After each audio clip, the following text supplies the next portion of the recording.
I think we're going to go ahead and begin. So if you had a very substantive discussion on the nature of the global Islamist insurgency and how to define it and defeat it, it would often end with the last two panels that we just had, which I think is truly unfortunate because I think the next two issues are as equally as vital and important, particularly this issue, which is we tend to forget that there are all kinds of people who are kind of trapped in the middle of this conflict. And they deserve a voice, and they deserve consideration, and they are, in many ways, I think, as integral a part of the solution as anyone in these part of the world. So I'm just very, very briefly going to introduce our panel, and then we'll begin. So Lisa Curtis is our senior fellow on South Asian affairs. She's my travel buddy. We have been sick in many parts of the world together. She's a brilliant analyst, so well respected, so accomplished. We're just, quite honestly, just honored to have her at the Heritage Foundation. I wake up every morning and just think about how lucky I am that she's part of our team. She is just a world-class expert on Afghanistan, Pakistan, Sri Lanka, India, and now Bali, I guess, too, right? Nina Shea is the director for the Center of Religious Freedom. She served 30 years as an international human rights lawyer. She joined the Hudson Institute in 2006. She's worked extensively on these issues. She is incredibly well published and accomplished. And Tom Farr is a director of the Religious Freedom Project at the Berkeley Center of Religion, Peace, and World Affairs, and a fellow visiting associate professor at Georgetown University, where he teaches religion and international affairs at the Edmund Walsh School of Foreign Service. Former U.S. diplomat, leading authority on these issues, very widely published, including an article on diplomacy in the age of faith and foreign affairs in 2008. So I think what we will do is Nina, and then Lisa, and then Tom talk about how we can fix these things. So I think you're the best place to start, yeah. Okay, thank you so much, Jim, and thank you, Heritage Foundation, for hosting this important event today. I'm very honored to be on this panel and to be here. We ended with the last panel, I think, agreeing that Islamism is what we're looking at and what is the problem in, or at least radical Islamism in parts of the Muslim world now, in the Middle East and so forth. And to Islamists, religious freedom is a vice. And to me, that is one of the root problems of what the turmoil and war and conflict we're seeing today. This is a totally different paradigm that we've been used to in recent years, because most governments of the world give at least lip service to religious freedom, shining the spotlight on religious persecution and atrocities was considered building pressure. This helped, part of the solution, this helped spare lives, free prisoners. But today, you're seeing radical Islamist groups like ISIS and Boko Haram making videos brandishing this, branding their persecution. So for centuries in the Middle East, there has been a crossroads of civilizations. It's been a cultural mosaic with many different groups. Many of these minority groups, the non-Muslims, were treated as dhimmis under the Ottoman Empire. And then under Arab nationalism, were elevated to citizens. And now we have a very extreme reality of convert or die in parts of Iraq and Syria and elsewhere, with no option for, as under the Ottomans, for jizya, which is a tax, or for second-class citizens. So this is an acceleration of this religious cleansing problem. Religious acceleration, intensification of persecution to really amount to religious cleansing. The Christians of these areas are very much affected, very much in the target. Yazidis, Mandeans. There's been an attempt to eradicate their entire presence in Iraq and Syria with churches being blown up, and Yazidi women being enslaved, and the Mandeans have all but been exterminated there. They've been driven out entirely. But also some radical governments in the region treat the Baha'is. Iran treats the Baha'is as if they have no rights whatsoever. They can be killed with impunity under their constitution. In Pakistan, the radical elements there have ensured that Ahmadiyas are also treated with no rights to even worship as Ahmadiyas, as Muslims. So this expands beyond these two countries and also affects Egyptian Copts, and as we saw on the shores of Libya with an ISIS affiliate. It affects the people who don't go along with the program in Nigeria, Christians, but also others, moderate Muslims. And this is all taking place, this religious persecution, this intensified religious persecution is taking place in the context of an even larger religious freedom problem, and that is the Sunni-Shiite divide. So there is a struggle to the death to dominate and survive between the Sunnis and the Shiites. The former balance of power has been shaken, and we have not, it has not resettled. So it's a very complex problem, and that's, and there are different layers of religious persecution and strife, and that's why I call it a root of the problem. So now, while Islamists call religious freedom, see religious freedom as a vice, there are vocal and powerful segments in the West who also seem to see it the same way. I recently spoke at the museum, an event on religious freedom here in town, and as someone put it in the audience, why should we recognize religious freedom when it violates other people's rights? So there was no recognition that religious freedom, as our founding fathers saw it, is the fountainhead of other rights, free expression, women's rights, and so forth. There's a new movement to see religious freedom as limiting rights. Religious freedom for a long time has been a redheaded, as we call it, a redheaded stepchild of the human rights movement. It is a human right. But these individual rights, like religious freedom, freedom of expression, and so forth, have been being replaced at the international level, but with, and to some extent, the domestic level, with group rights for women, gender, race, migrants, so forth. So it has been hard to promote religious freedom all along in recent memory, but now it's with the Islamism in the ascendancy, it's even become politically incorrect. It's become politically incorrect to say that there's a problem within Islam, within the Islamic community of extremists. And it's been a problem to recognize Christians in particular, who are one of the main victim groups, as victims. They're seen in politically correct terms as the historic aggressor. And President Obama raised that at the prayer breakfast, talking about the Crusades and invoking the Inquisition from hundreds of years ago. So, but this is not contained, I mean, it's not solely a problem of the Obama administration, which caused this phenomenon, violent extremism, as we discussed earlier. Under the Bush administration, it was called the War on Terror. And as we're seeing in the UK elections today, there's absolutely no discussion whatsoever of it. So there is a reluctance to really face head-on what the problem is and who the victims are, and then, of course, there's no policy solutions flowing from this blindness. In some cases, the self-restraint is due to well, so in some cases, there's self-restraint. You don't want to talk about it because you think it'll make it worse, or you don't know how to talk about it. But it's not always voluntary. There's also a great deal of fear behind the silence.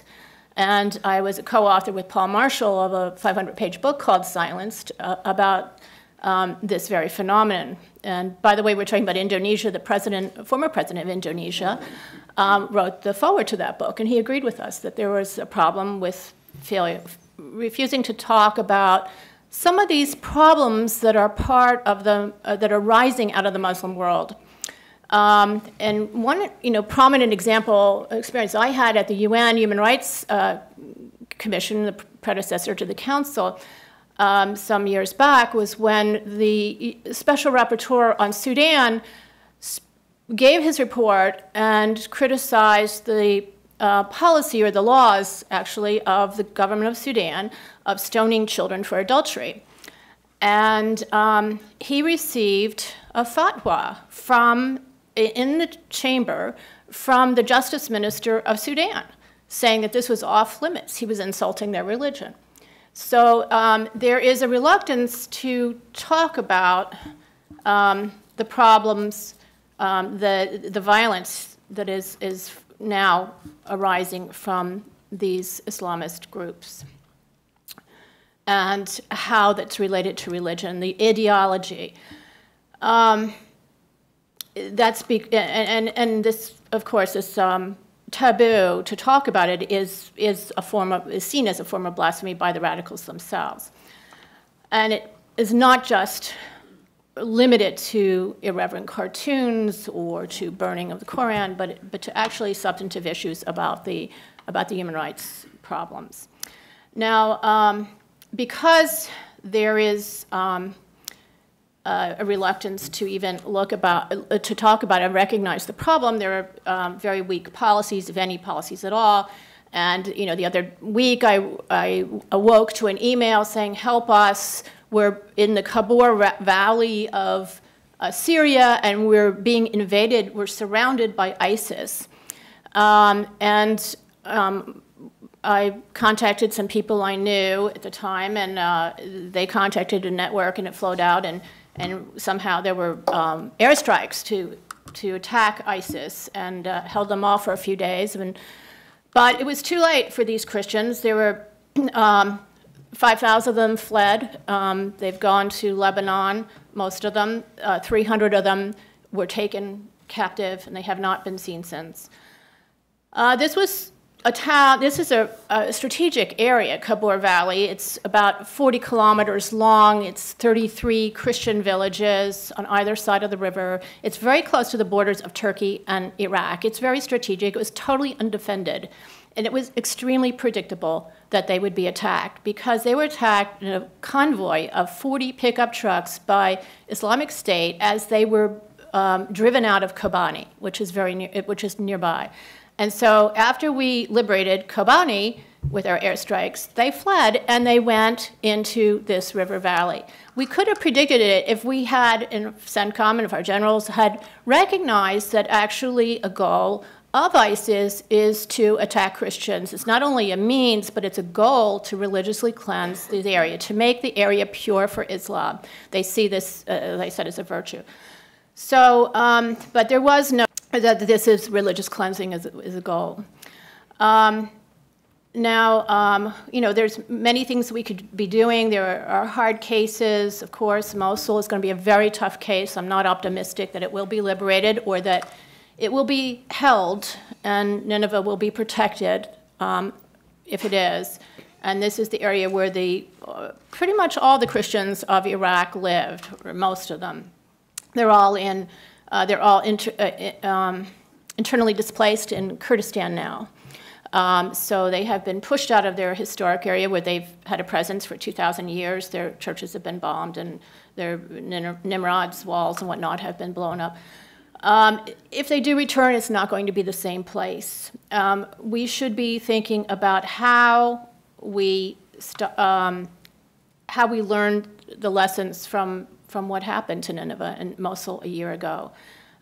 We should be thinking in terms of training in counterterrorism, in sharing information, communications, and intelligence, and then, of course, protection. And Bishop Warda of Iraq asked in the press today, who will protect the Nineveh Christians, even if Mosul is liberated? We haven't been doing this in different countries. We've not been engaged in Iraq until we insisted that Maliki leave, and there was a new president who'd be less sectarian. We, called him on human rights violations, called him on sectarianism, all of which is true. The same thing happened in Nigeria. We didn't want to engage with the Nigerian military because of human rights violations, which are something to worry about. But I fully admit that, and I'm worried about. But we have to find a way to work around it. Training an elite force that small groups, or there has to be some discussion of how we get around this problem, because we cannot afford to lose more countries, more territory to these radical extremist groups. There are more easy cases. Apparently, Nigeria is an easier case. We've just seen in the past week 1,000 girls and women released. These are people who have been captive for months, maybe a year, by Boko Haram. Their government did nothing about it. Their government did not protect them, like Baghdad failed to protect the Christians and Yazidis.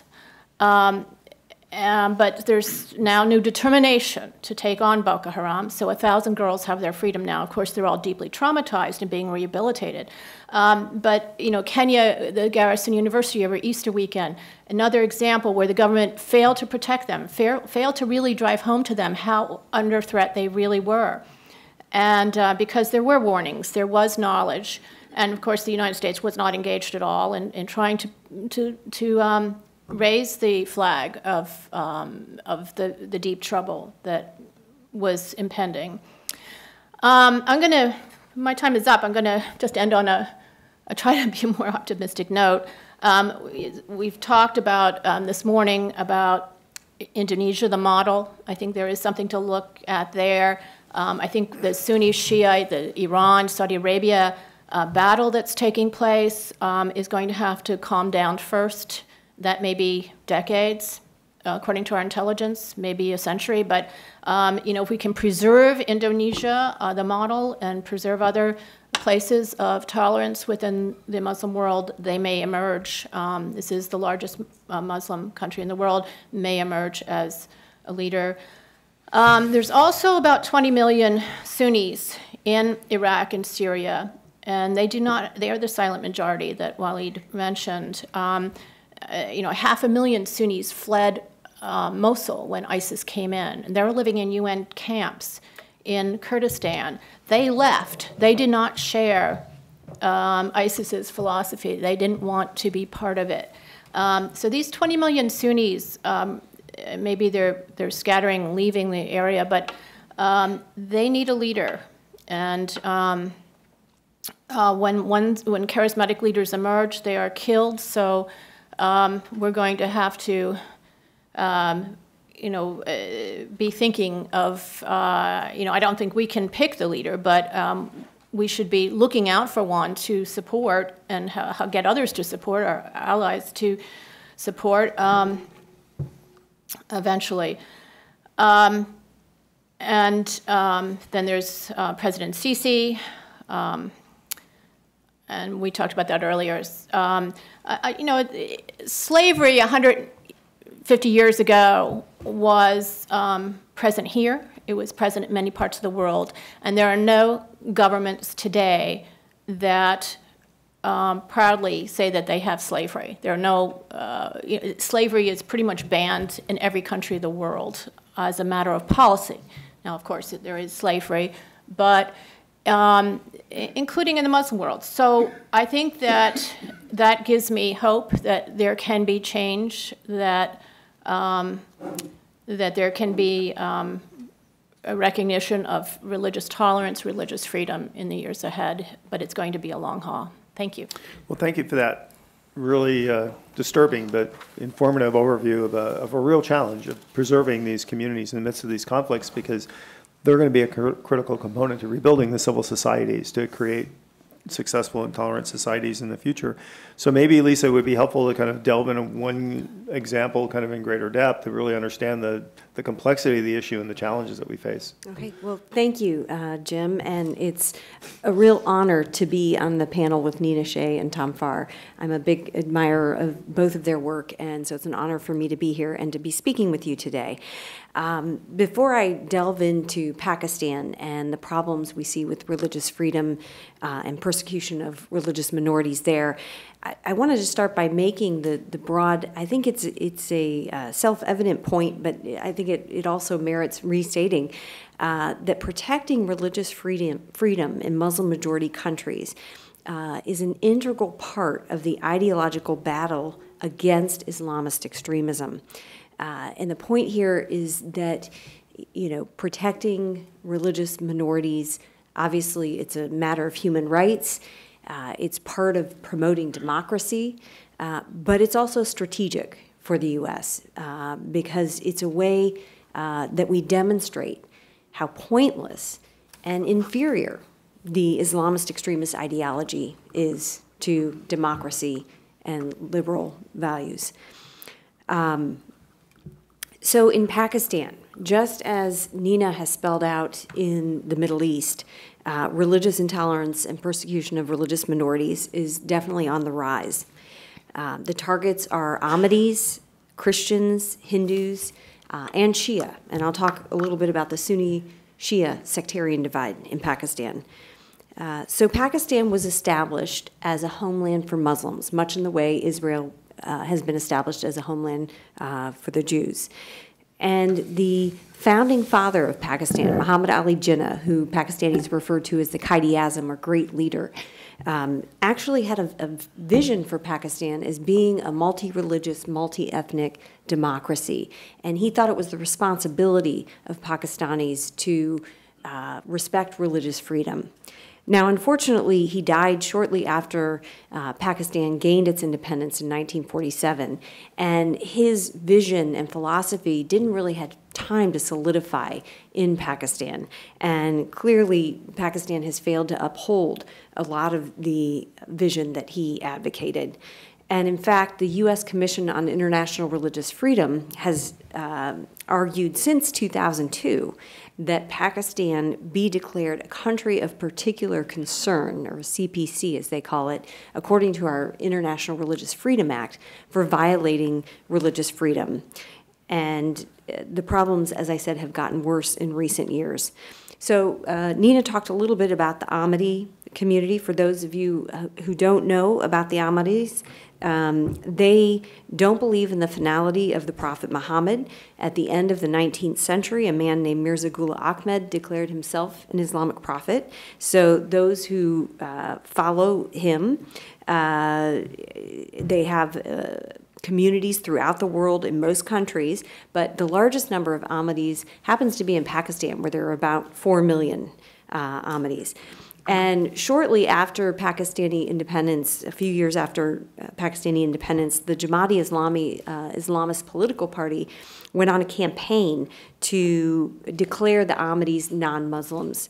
And there was, a mass movement to do this, even calls for the foreign minister then, who happened to be an Ahmadi, for him to step down. So, shortly after independence, I think the religious freedom issues, religious freedom came under threat in Pakistan. Now, the Christian community is a bit smaller. They're 2% of the Pakistani population. Most Christians live in the province of Punjab. And I would simply say that the situation for Christians has become worse in the last 5-7 years in Pakistan.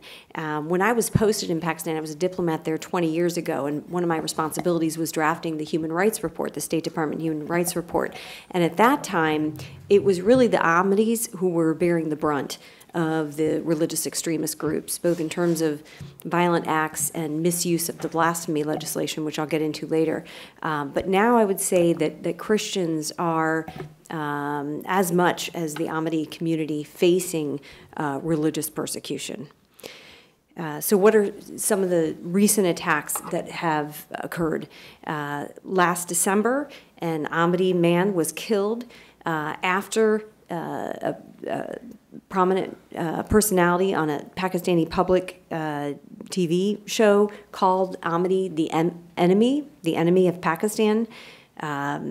A mob lynched 2 Christians in a street after they were accused of committing blasphemy. That happened last November. Last summer, a human rights lawyer, Rashid Rahman, was assassinated. He had been defending somebody against blasphemy allegations. So, clearly, there are problems here, and a lot of the religious persecution revolves around these blasphemy laws that I've been mentioning. Now, blasphemy laws were introduced originally during British rule, but they were applied equally to all religions and were rarely used. However, in the 1980s, under Pakistani dictator Zia-ul-Haq, as part of his drive to Islamicize Pakistani society, he tightened the blasphemy laws, and he made committing blasphemy punishable by death. And blasphemy could include derogatory remarks made against the Prophet Muhammad or defiling the Quran. So what we see today is blasphemy allegations are often fabricated, either to intimidate religious minorities or to settle personal disputes. They don't require, leveling blasphemy allegations doesn't require evidence, and there's no penalty for false allegations. And what we've seen is accusations of blasphemy, just alone, the accusations with no evidence or anything, have led to violent rampages against whole communities. We've seen this against the Christian and Ahmadi communities. In the spring of 2013, a mob burned down 150 homes in a Christian community outside Lahore. And probably the biggest example of how problematic this issue has become, and a reflection of how Pakistani societal views are becoming increasingly radicalized, was the assassination of Salman Taseer, who was the governor of the Punjab. He was assassinated in January 2011. And shortly after, 2 months later, Shahbaz Bhatti, the Minister for Minority Affairs, was also murdered. They were both assassinated for the same reason, which is they were trying to advocate for amendments to the blasphemy law in order to protect religious minorities. And their efforts were driven by the case of a female Christian farm worker, Asia Bibi, who had been accused of blasphemy and is still in jail and is facing the death penalty. And unfortunately, the Lahore High Court just a couple of months ago upheld that death penalty for this woman. And so, these Pakistani leaders were, they were Muslim. They were Salman Taseer was Muslim, Shahbaz Bhatti was Christian, but they were both merely advocating for amendments to the legislation to protect religious minorities, and they were murdered for that. And what's more is the murderer was actually feted by many Pakistanis. He received rose petals when he was presented at the court. And the several religious leaders basically said that no one should attend the funeral for Salman Taseer because he had not upheld Islamic values. And the former president of Pakistan, Asif Ali Zardari, did not even attend the funeral of Salman Taseer. So, this is the state of things in Pakistan. And, even talking about, it used to be that people didn't want to discuss repealing the blasphemy law. Now, people can't even talk about changing it or adjusting it. It's quite frankly deadly to even discuss it. In terms of the Christian community, what's worrisome is terrorists are starting to target the Christians as part of their campaign or their agenda. And what they're doing is they're associating the Christian community with U.S. policies and values. For instance, in September 2013, a major historical church, the All Saints Church in Peshawar, was attacked, and over 100 people were killed as they worshiped on a Sunday morning. And the attackers, the Tehrik-i-Taliban Pakistan or Pakistani Taliban, claimed they conducted the attack as revenge for U.S. drone strikes in the tribal areas. And just in early March, there were 2 bombings of 2 churches on the same day, and several dozen people were killed and injured in that as well. So, this is extremely problematic. Now, the other thing I wanted to talk about, because I do think it's part of the religious freedom issue, is the Sunni-Shia sectarian violence that we see in Pakistan.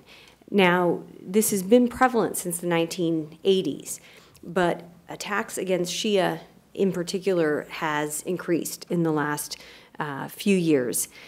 For instance, Shia mosques were attacked in Islamabad and Peshawar in February, and Human Rights Watch says that over 850 Shia were killed in attacks in 2012 and 2013 alone. So the problem is getting worse.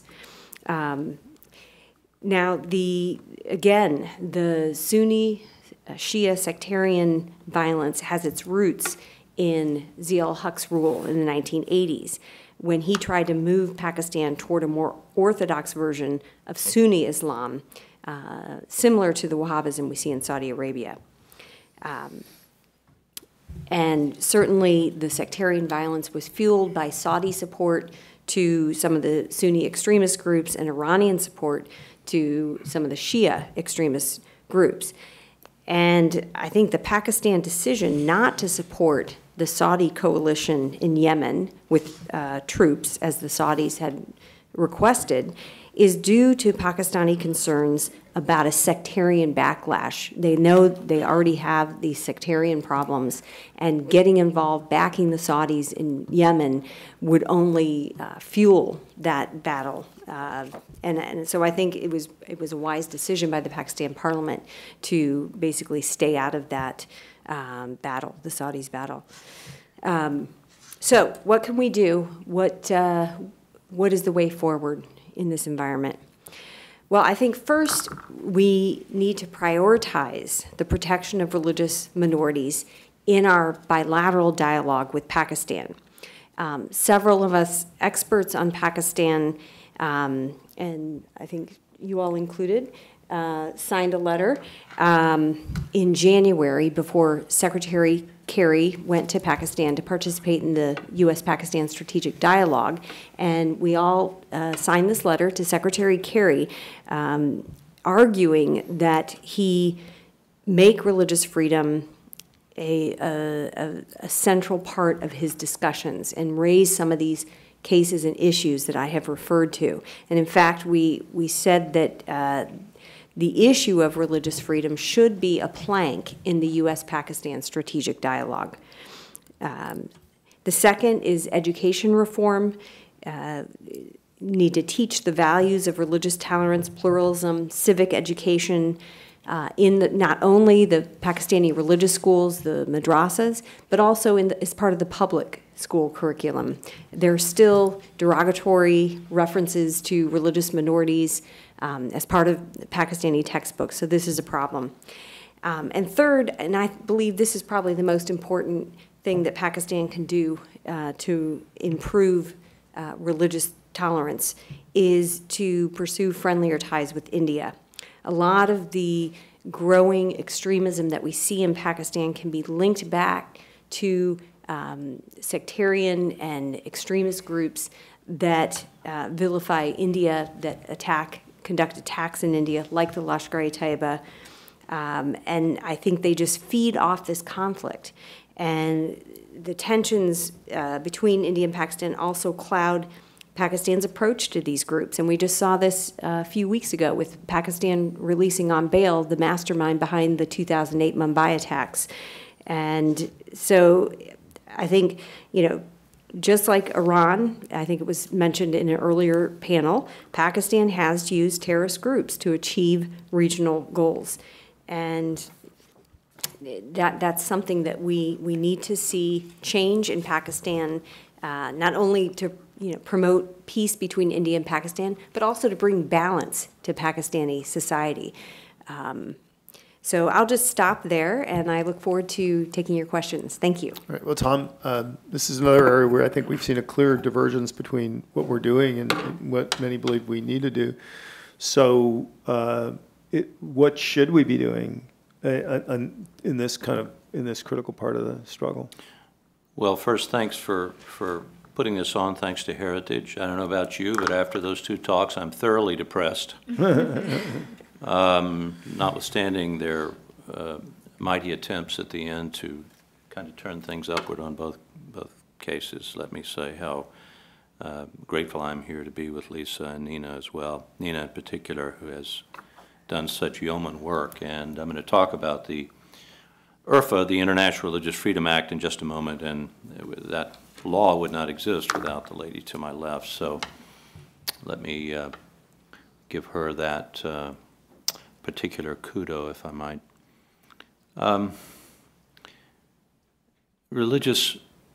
The doleful story that you've just heard is supported by the statistics. If you follow the Pew Research Center, they do annual reports on religious freedom. I'll just give you the bumper sticker. 77% of the world's population lives in countries where religious freedom doesn't exist. 3 out of 4 people on the planet live in countries where there really is no religious freedom. And while there are many threats to religious freedom and to stability that we could talk about at an event like this, this is an event about what I believe is the greatest threat to religious freedom, and that is what I will characterize as violent Islamist extremism or Islamist terrorism. It happens that, in my view at least, Islamist terrorism is among the greatest threats to American national security. So I will argue, but not simply because of this convergence, that religious freedom is necessary for America's national security. That is to say, the successful advancement of religious freedom. We've had a law in place, the IRFA, for almost 17 years now, the International Religious Freedom Act of 1998.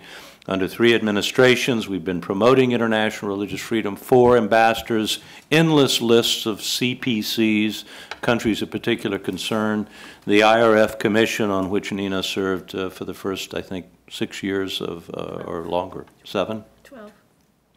12 years. 17 it's been out there, but with all of this activity, 77% of the world's population doesn't have religious freedom. Now, that's not our fault, but I think it's a pretty sad commentary on the United States that we've had so little impact.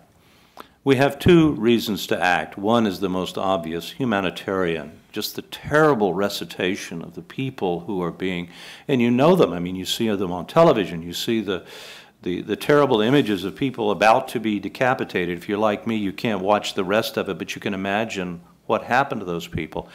The girls captured by Boko Haram for over a year, have those girls been? They don't know.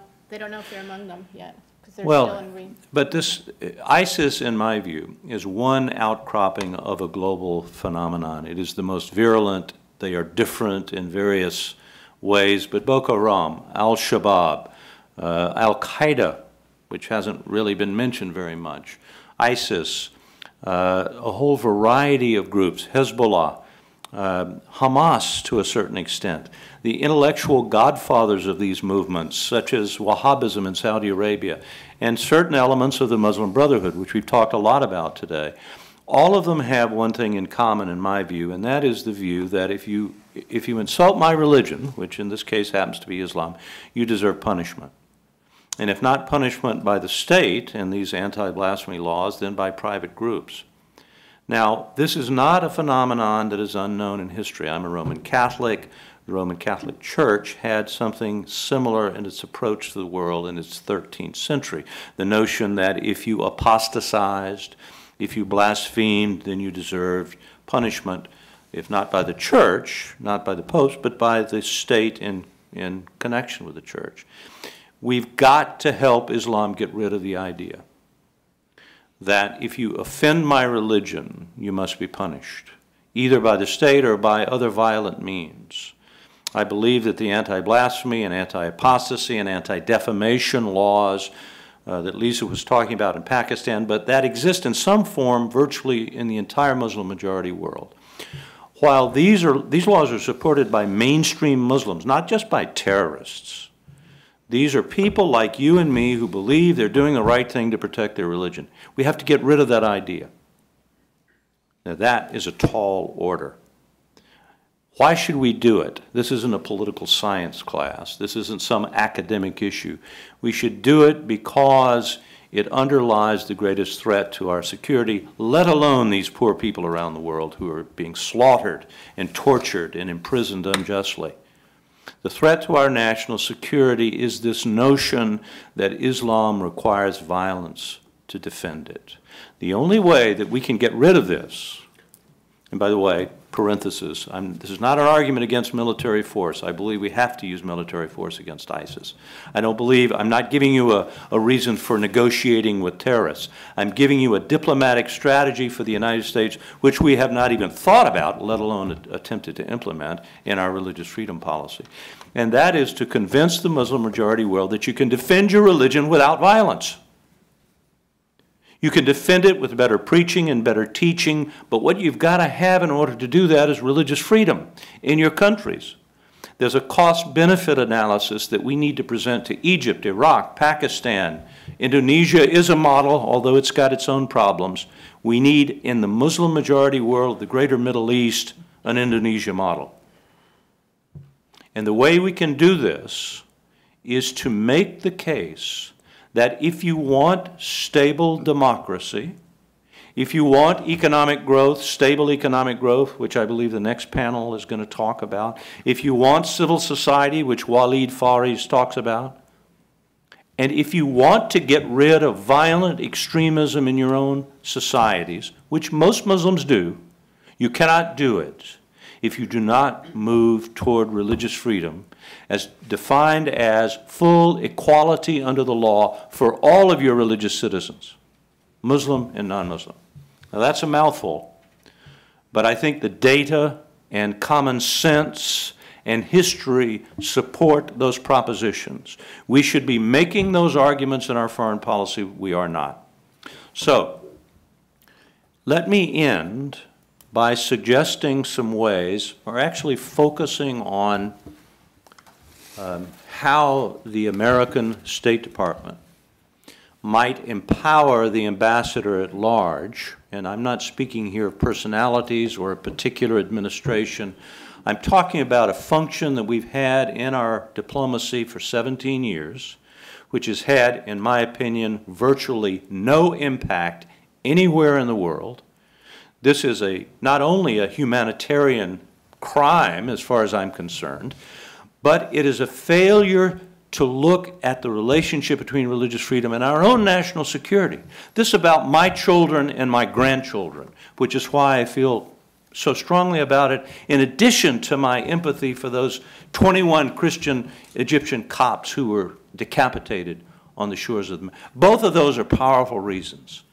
Those men and my grandchildren. Humanitarian and American national security. We need to empower the office and the ambassador at large for international religious freedom. At the moment, this office, this ambassador, has no authority within the State Department.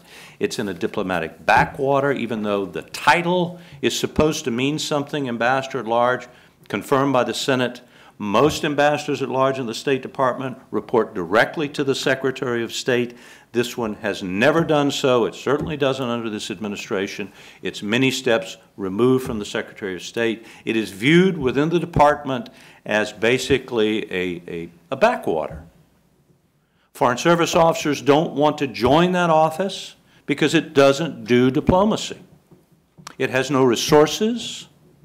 It could have if we took this seriously. This is not, we're not talking about billions of dollars. We're talking about staff, we're talking about resources, we're talking about empowering this ambassador at large to develop a strategy to connect American religious freedom policy to democracy promotion, to economic development, and to counterterrorism, counter-extremism.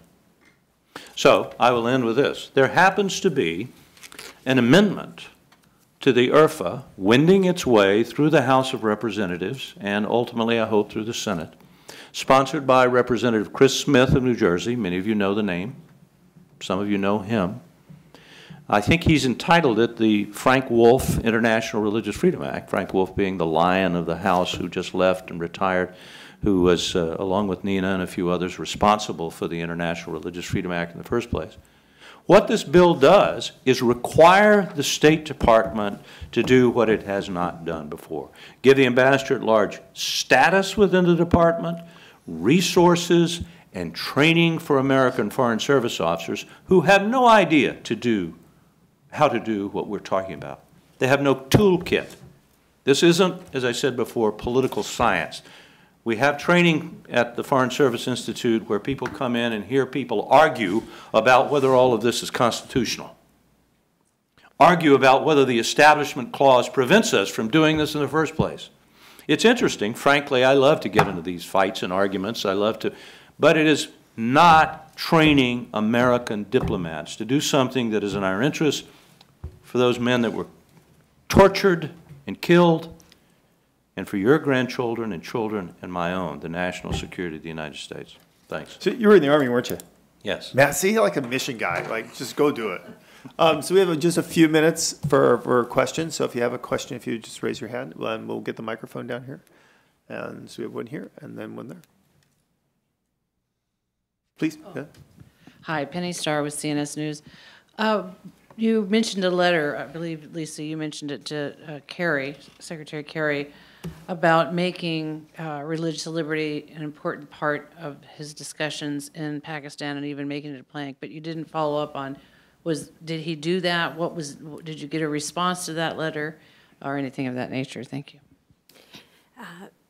No, I don't think that the discussions became a priority. At least publicly, that did not seem to be the case. So we don't have any indications that he did sort of spotlight the issue of religious freedom in his discussions in Pakistan. I'm sure it's part of the ongoing dialogue that we have, but the point is it should be bumped up the list because, as I was trying to explain, yes, this is about human rights, it's about democracy, but it's also about the future of Pakistan and whether or not it becomes a more extremist,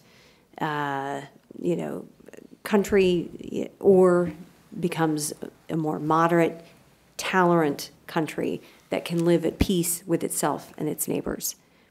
But so the short answer is no. I don't think that we have seen the religious freedom issue has become more of a priority in the Pakistan-U.S. bilateral relationship. Maybe it's time for a second letter. So let me follow up because Lisa mentioned the blasphemy laws that some countries have. So I think it'd be helpful for to also elaborate on some of the international efforts like the UN where people have tried to taken the notion of respect for religion, which sounds very close to religious freedom, religious tolerance, and then use that as a way to kind of not just validate blasphemy laws, but also in Western countries where you have freedom of expression, try to use that as a way to kind of silence First Amendment rights, like in the United States. And then also there are cases where we have groups who are affiliated with Islamist and other related groups using kind of in the notion in a free and respectful society, again, trying to kind of silence the issue of religious liberty and religious tolerance, this notion that somehow we're promoting religious respect. So maybe anyone want to maybe talk about some of the efforts at the UN or some of the other things? I think that would be really helpful. Yeah. So Nina, do you want to lead and then maybe Tom? Yeah, sure. I'll give the very short version. It started with Ayatollah Khomeini, who issued a fatwa in 1989 calling for the Muslims to rise up throughout the world and kill anybody associated with Salman Rushdie in his book, Satanic Verses. After that, the Organization of Islamic Cooperation, which is a body of 56 nation states, majority, the representatives are Sunni, got on board with this, even though it came out of Iran, a Shiite nation, and almost, stepped it up and has made it part of their purpose to have an international crime that punishes, that requires states to punish their citizens who criticize Islam. And they call it a defamation of religions because under world pressure they couldn't just keep it to Islam. But they really are concerned about Islam. And simultaneously with this political effort, year after year, decade or so in the UN that passed, this is a non-binding resolution that said, yes, there should be such a binding law, making it a human rights violation to criticize essentially Islam. And simultaneously, there were riots and violence used against the Danish cartoonists, against a murder of Theo van Gogh for his film with Ayaan Hirsi Ali about women, and even Pope Benedict for giving an academic scholarly speech, quoting a medieval scholar at a university in Germany where he held a chair before a Christian audience. So, I mean, it was, this violence was spreading. People were very intimidated, and then the European Union decided that they were going to require all their states to adopt religious hate speech laws to protect basically religious minorities. That means Jews and Muslims. They already had anti-Semitic laws, so this was really for, there was really no mistake, this was to protect Islam and Muslims. And they tried to make some distinction that this was not blasphemy laws, because blasphemy laws simultaneously in Europe were not in use, were dying, were dead letter, but really it has come down to being blasphemy laws. And the thing with blasphemy laws is that they raise expectations that the state, among the Muslim community, that the state will regulate speech on behalf of Islam. And so the demands keep mounting. And then this is what we found in our book, doing our research. This is what we heard from Malaysian intellectuals and Pakistani intellectuals, that this is the dynamic that it sets in motion. That's why they're so dangerous. I'll just add that religious freedom, if it means anything, has got to mean the right to criticize other people's religion publicly and your own religion. Otherwise, how can religious groups grow with respect to their relationship to public policy? We have a blog at the Religious Freedom Project at Georgetown called Cornerstone, which I invite you to read. And soon we're going to have a week on this subject, a week's group of blogs on the subject of, this is Joe LeConte and Mustafa Akyol, whom some of you may know, are not disputing, I think they agree, does Islam need a John Locke? Now, I'm a Catholic. I like to ask, does Islam need a John Courtney Murray, who played a role in the American Catholic, and in fact in the Universal Catholic Church's Declaration on Religious Liberty. John Locke is thought to be one of the primary intellectual sources of the American understanding. How do you get that in Islam? You can't do it if every time somebody talks about Islam publicly in Pakistan or anywhere else is charged with blasphemy. I tell my students a true story of an Afghan graduate student a couple of years ago wrote a paper on Islam in Kabul for his graduate studies, arguing from the Quran that men and women are equal, that the Quran supports this. He was turned in by his professors. That's what I like to tell remind my students if you write a bad paper. Turned in to local prosecutors. Here, it's no longer funny. They charged him with blasphemy. He was tried, convicted, and sentenced to death. A student for writing a paper.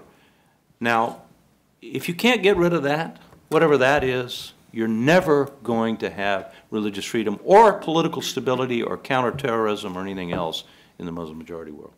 Thank you. So I think you've heard the components today of dealing with this issue of this global Islamist insurgency. And on the one hand, argument for that this is more than just going after core al-Qaeda, that it requires defeating an enemy which has a significant amount of geography, and it requires something more than just a drone strike.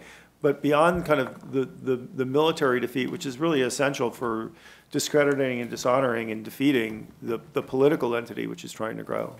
On the other end, we also talked about the ideological, that there's a political dimension to this ideological struggle, but that also that winning political societies is more than just winning at the ballot box. And so in this afternoon, we've gotten, I think, a very difficult place, which what Walid Farid suggested, which is at the end of the day, the violence ends when the people when there's an alternative to fire in the minds of men, and that's in a healthy, constructive civil society. And what we try to do in these last two panels is really get at the really, really hard pieces.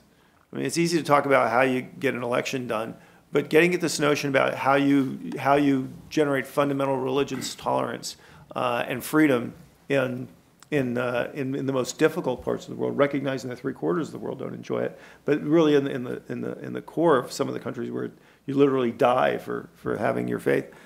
But there's another piece to that too, which is this notion of economic freedom, which I think is equally important, and that's the subject of our last panel. And we are going to reassemble at 2 o'clock, and I hope you will return for that, because that is, I think, as equally calling for courage and fresh thinking and new approaches and ideas such as we heard here today. So I'd like you to join me in thanking our panel, and I hope I'll see you at 2 o'clock.